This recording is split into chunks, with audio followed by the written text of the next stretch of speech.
You know, the internet can feel like this massive, kind of chaotic, unregulated space, right? But the truth is, it's not at all.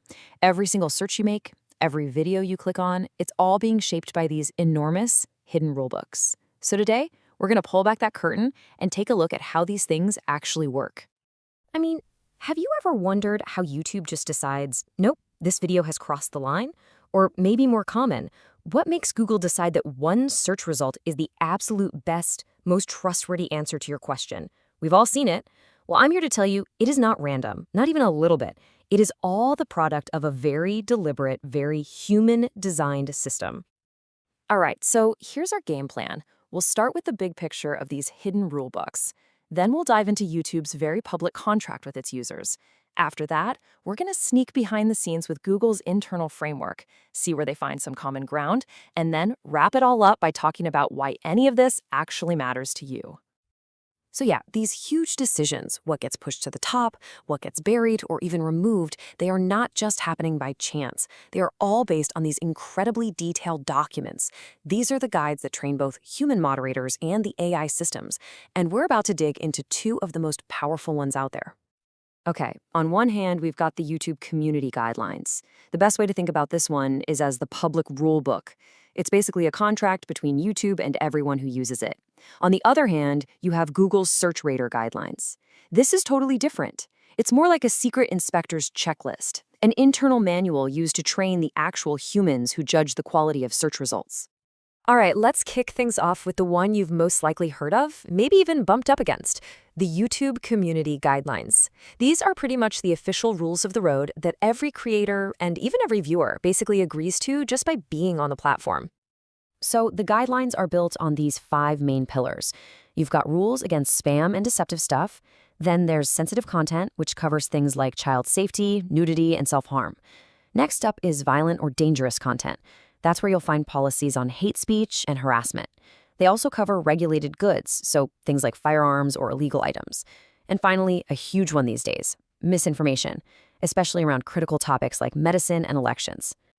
But, and this is a really important but, there's a major exception.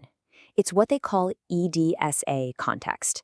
That stands for educational, documentary, scientific, or artistic. This is the whole reason a graphic news report from a war zone is allowed, while a video just promoting random violence isn't. It really shows you that context is absolutely everything. Okay, so that's the public side. Now let's go behind the curtain and look at Google's internal framework. This guide is not for you and me. It's written specifically for the thousands of human raters whose entire job is to assess search results.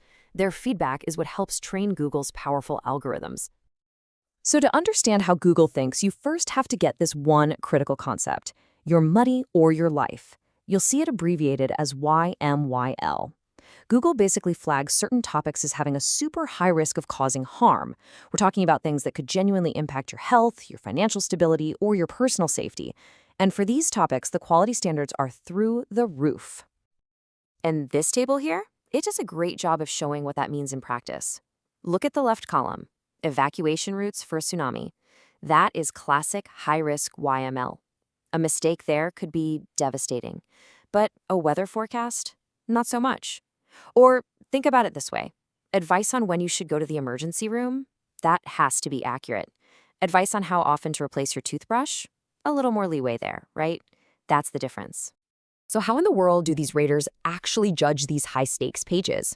Well, they use a framework called EEAT. It's an acronym for experience, expertise, authoritativeness, and trust.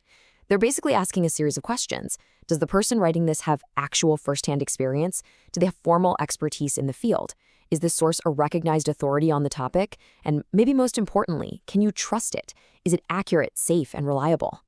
Now, the really clever part here is that experience and expertise aren't always treated the same. It depends on the topic.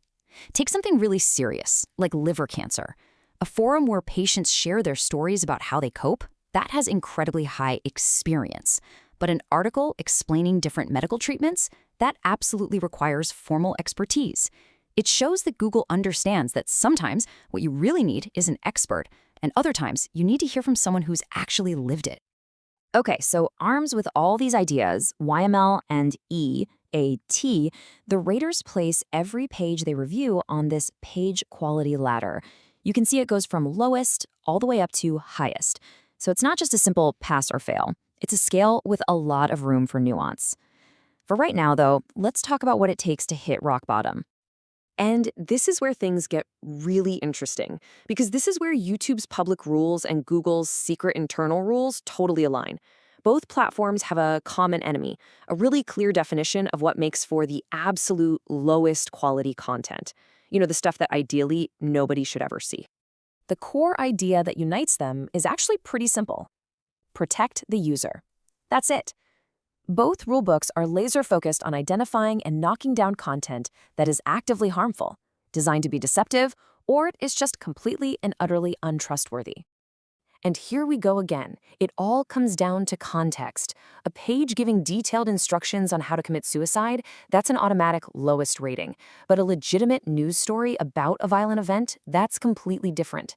Content that promotes anorexia is obviously harmful, but an article that explains how scams work so you can protect yourself, that's helpful. It's a super fine line, but it's a critical one. So, what other stuff gets you an instant lowest rating? Well, anything that promotes hatred against a specific group. Anything that spreads dangerous misinformation. The guidelines literally use the example lemons cure cancer. Untrustworthy pages with zero information about who made them. Obvious scams or malicious downloads. And a big one now, what they call scaled content abuse. Think tons of low-value auto-generated pages just churned out to game the system. So we've looked at the public rules, and we've peeked at the inspector's checklist. But so what? Why does any of this really matter? Well, it matters because these documents, these rulebooks, are literally shaping the digital world that you and I live in every single day. I mean, just try to wrap your head around the scale of this. That Google Search Rater Guidelines document we've been talking about, it's over 160 pages long. That's a massive, incredibly detailed, and constantly updated effort to try and define what quality and safety even mean for the entire internet. And the impact of that is just huge. These rulebooks are the reason you see one piece of health information over another when you're searching late at night. They influence the financial advice you find for your retirement. They shape the news you see about what's happening in the world. They are the gatekeepers deciding what gets amplified and what gets buried, effectively drawing the line for what safety means online. And you have to remember, at the very heart of this whole system are thousands of real people who are handed this massive responsibility. This quote from Google's guidelines says it all, really. Readers are told point blank, your personal opinions, preferences, religious beliefs, or political views don't matter here. They're supposed to be completely objective, representing the cultural standards of their location. Think about how hard that is. It's an incredibly difficult and incredibly important job. And that brings us to the big final question. These amazingly detailed, very human-centric rulebooks, they were designed for an internet that was mostly made by other humans. But now, we're facing a tidal wave of content created by generative AI. Some of it's great, but a lot of it is just that scaled abuse we talked about.